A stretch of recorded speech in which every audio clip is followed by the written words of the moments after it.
Hi guys, how's everyone? I hope everyone is doing well. So please bear with me. This is going to be a pretty much longer video than my usual video length because I'm going to give my own exposition on the COVID-19 vaccine, whether to take or not to take. This is a disclaimer. I am not speaking on the behalf of any regulatory body, whether in Ghana or globally. I am speaking on my own terms, per my own understanding, experiences, and knowledge. So please take it as the opinion of a sister to another sister or brother. So it's interesting that I started off vehemently opposing taking the COVID-19 vaccine. I was a big advocate of do not take the vaccine. Why? Maybe because at the time, a number of things influenced my decision to not take the vaccine then. One, in Ghana, here things are pretty much different. It looks as if we do not have a mind of our own and we sort of just follow whatever is going on with the Western countries. So I'm like, okay, until I can be certain that these authorities or these people are sure of what they are giving to us as citizens, I'm not going to take it and I'm not going to let anybody around me take it. Thankfully, I have not been exposed to the virus at any point in time. So, I have not caused the virus, though I have been exposed to it at different points in time because I work with people a lot. However, I have an announcement. I have taken my COVID-19 vaccine in short. I have, and I did that on Wednesday, 18th August, 2021. And here are my reasons for taking the shot. One, this actually was the first Johnson & Johnson vaccine we received as a country, and it was being rolled out to citizens across in hotspot areas. So we still do not have enough vaccine for a huge number of people, but the government this time around focused on areas that were classified as hotspots for the COVID-19 virus. And so my area in Accra, my region, Accra, and my area, Adenta, is actually had been classified as a hotspot, and so we got to get the vaccines as well. I decided to take advantage of that. Secondly, this is a J&J vaccine. It is one of the 3 vaccines that are globally accepted, and so I thought this was a good one that if anybody is deciding to take the vaccine, this is one that they should consider taking, not the first one, which was from AstraZeneca, and we were not too sure what it was doing. And then the next reason is that here in Ghana, you cannot really determine when next vaccine is going to be available for you to take, because we do not produce anything for ourselves, not even toothpicks. So unfortunately, that is the sad situation. So when this became available, I was like, okay, because of the nature of my work and because I love to travel, I love moving around, I'm very much outdoorsy, happy-go-lucky person, and I do not want that to be a problem based off COVID-19 dynamics. So it was important for me that I took the step to get vaccinated so that I protect myself and protect the people that I interact with and my loved ones as well. So that was the next big reason, not being sure when next we will get a vaccine. Unlike certain parts of the world or other countries that are more developed and people could literally walk into health facilities or book an appointment for a vaccine and get a vaccine, that is not the case here. And so even this particular rollout is being rolled out for 5 days in hotspots areas only. And even that, not everybody is going to get it. And so I was like, okay, this will be my chance to take, and so that I could keep traveling, having my adventures, still protecting myself, but also getting some internal protection against the virus. So that was the next reason. And also for travel purposes, I work in an international organization where you get to travel to other parts of the world every now and then as and when work demands. And so I didn't want it to be like, because I haven't been vaccinated, I lose out on opportunities to do my work on a certain level. So I decided that it would be a good time to take the vaccine and keep living my best life. So these are some of the reasons why. So one, because it's a J&J vaccine, one that is globally accepted, accepted. I mean, it's still new, pretty new, but we know that there's some sort of recognition for it. So you can at least trust that for now.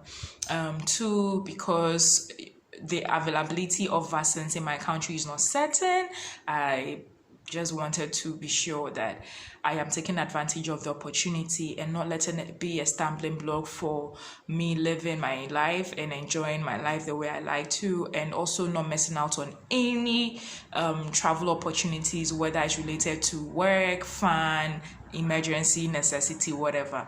So these are the reasons that influenced me to consider my stance on not taking the vaccine and then taking it. So I did take the shot on Wednesday, 18th August. Now let's go into what happened when I took the shot. Guys, when I took the shot on Wednesday, I felt fine. Nothing. I didn't even feel the pain of the jab. Naturally, I prefer taking injections than taking drugs. It's harder for me because I do have this case of hyperemesia sometimes where I puke if I'm taking a certain number of drugs. But I do not like taking drugs. I prefer injections because they are faster and they are like quick and short term. But so I didn't feel the vaccine, the shot, like they gave it in. I felt it being put in my body, but that was it. That day I was okay. And then I slept and woke up on Thursday and I was sick. I was so sick. It wasn't even funny.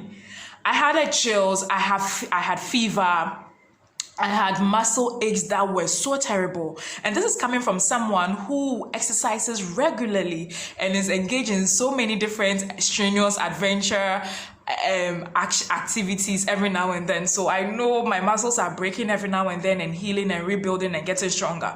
So these muscle aches, guys, I felt it. I was so weak. I couldn't carry my own body from my bedroom to the bathroom to pee. And it's less than like 15 feet away. I was so weak. I had headache. There was pain behind my eyes. It was bad.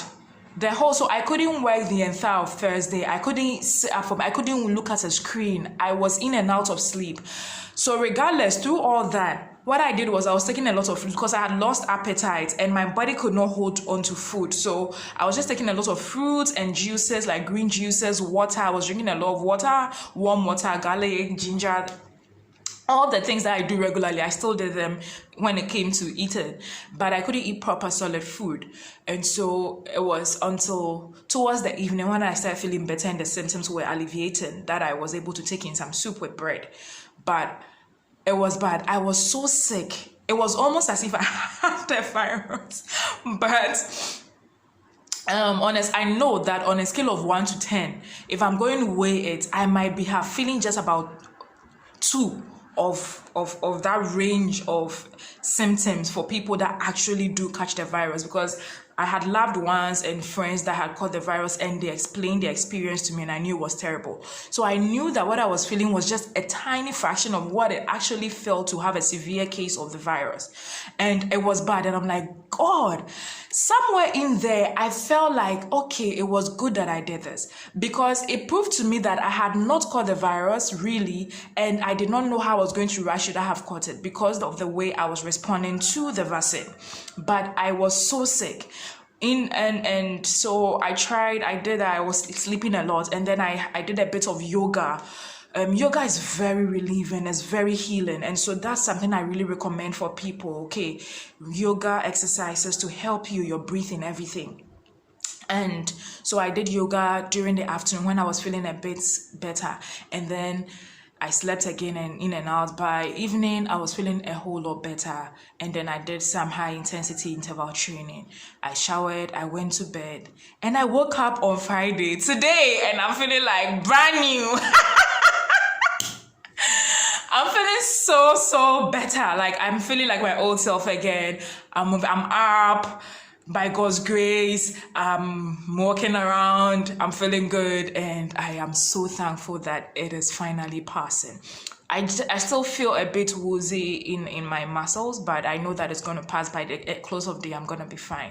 So the bottom line is, I am not going to dictate what you should do, whether to take the vaccine or not, but I just wanted to share my experience and my reasons, and for you to maybe based off this make a decision for yourself whether or not you take it. Please consider your country dynamics, consider the people around you, consider what makes sense for you, and make a decision whether or not to take the vaccine. And once you make that decision, know that whatever decision you make, it is valid, okay? At this point in time, we are not going to be the ones criticizing, oh, you've not taken the vaccine or you've taken the vaccine, why? No, we don't need all that extra drama and negative energy in the midst of a global pandemic that we can't wait to just get rid of. But I really just want you to consider the dynamics around you, what makes sense for you, and what is important for you, so that you can make a decision whether or not to take the vaccine. But bottom line is, I didn't want to take the vaccine, but I reconsidered my stance and what made sense for me. I took the vaccine. I had some reaction to it, but I'm over it now, and so I do hope that this experience helps you, whether you are at the point of making a decision or you've not even considered it. It helps you go through that thought process and make a decision as to whether or not to take the vaccine. So I hope this helps, and we pray that COVID goes away from us so sooner than later. All right, guys, stay safe, protect yourself, take care of yourself, but most importantly, live your best life. I love you all. Thank you so much for taking the time to watch this. Mwah.